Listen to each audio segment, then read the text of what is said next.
सा चमके हम स्कूल चले हम स्कूल चले हम হেল্ল' এভৰিৱান আজি আমি আলোচনা কৰিম ইংৰাজী বিষয়ৰ কেইটামান ওৱান ৱৰ্ড ছাবষ্টিটিউশ্যন যাক অসমীয়াত এটা শব্দত প্ৰকাশ কৰা বুলি কোৱা হয়। এটা শব্দত প্ৰকাশ কৰা মানে হৈছে কোনো এটা বাক্যৰ অন্তৰ্নিহিত অৰ্থ কেৱল এটা শব্দৰ দ্বাৰাই প্ৰকাশ কৰা। গতিকে আহা আজি আমি কিছুমান গুৰুত্বপূৰ্ণ ওৱান ৱৰ্ড ছাবষ্টিটিউশ্যনৰ বিষয়ে আলোচনা কৰোঁ। প্ৰথম বাক্যটো হৈছে ওৱান হু ৰাইটছ বুকছ। তেওঁক ইংৰাজীত অথৰ বুলি কোৱা হয় আৰু অসমীয়াত লেখক। নাম্বাৰ 2 ওৱান হু মেন্স শ্ব'জ অৰ্থাৎ যিজনে জোতা চিলায়। ইংৰাজীত কোৱা হয় কবলাৰ আৰু অসমীয়াত মুচি। Number 3 one who max furniture অৰ্থাৎ যিজনে কাঠৰ আচবাব তৈয়াৰ কৰে। ইংৰাজীত কোৱা হয় কাৰ্পেণ্টাৰ আৰু অসমীয়াত কাঠমিস্ত্ৰী। নাম্বাৰ 4 ওৱান হু মেক্স আৰ্থেন পটছ অৰ্থাৎ যিজনে মাটিৰ পাত্ৰ তৈয়াৰ কৰে। অসমীয়াত কোৱা হয় কুমাৰ আৰু ইংৰাজীত potter. Number 5 one who flies an aeroplane অৰ্থাৎ যিজনে উৰাজাহাজ চলায়। ইংৰাজীত কোৱা হয় পাইলট আৰু অসমীয়াত বিমান চালক বা pilot.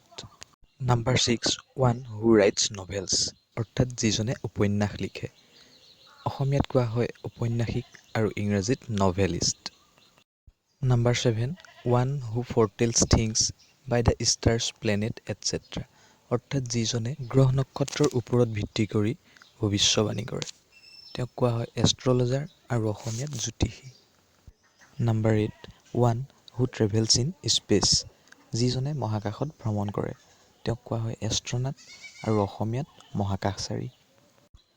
Number 9 one who dies for noble cause অৰ্থাৎ যিজনে মহৎ কামত নিয়োজিত হৈ আত্মবলিদান দিয়ে। ইংৰাজীত কোৱা হয় মাৰ্টিয়াৰ আৰু অসমীয়াত শ্বহীদ। Number 10 one who belongs two A foreign country অৰ্থাৎ যিজন বাহিৰা দেশৰ। ইংৰাজীত কোৱা হয় ফৰেইনাৰ আৰু অসমীয়াত বিদেশী। Number 11 one who is unable to read and write অৰ্থাৎ যিজনে লিখিবলৈ বা পঢ়িবলৈ সক্ষম নহয়। তেওঁক কোৱা হয় ইলিটাৰেট বা নিৰক্ষৰ। Number 12 one who spends too little অৰ্থাৎ যিজনে অতি কম পৰিমাণে খৰচ কৰে। তেওঁক কোৱা হয় মাইজাৰ আৰু অসমীয়াত কৃপণ।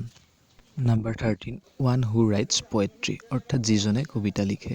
তেওঁক ইংৰাজীত কোৱা হয় পয়েট আৰু অসমীয়াত কবি।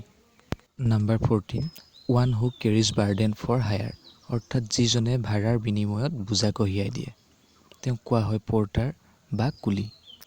Number 15 one who leaves his own country to settle in another অৰ্থাৎ যিজনে অন্য দেশত থিতাপি ল'বলৈ বা ঠাই ল'বলৈ নিজৰ দেশ ত্যাগ কৰে। তেওঁক কোৱা হয় ইমিগ্ৰেণ্ট বা প্ৰৱাসী।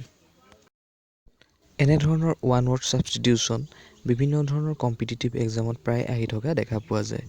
গতিকে যিসকলে কম্পিটিটিভ এক্সামৰ বাবে প্ৰিপেৰেশ্যন কৰি আছে তেওঁলোকৰ বাবেও এই ভিডিঅ'টো সহায়ক হ'ব বুলি আশা কৰিলোঁ। Thank U.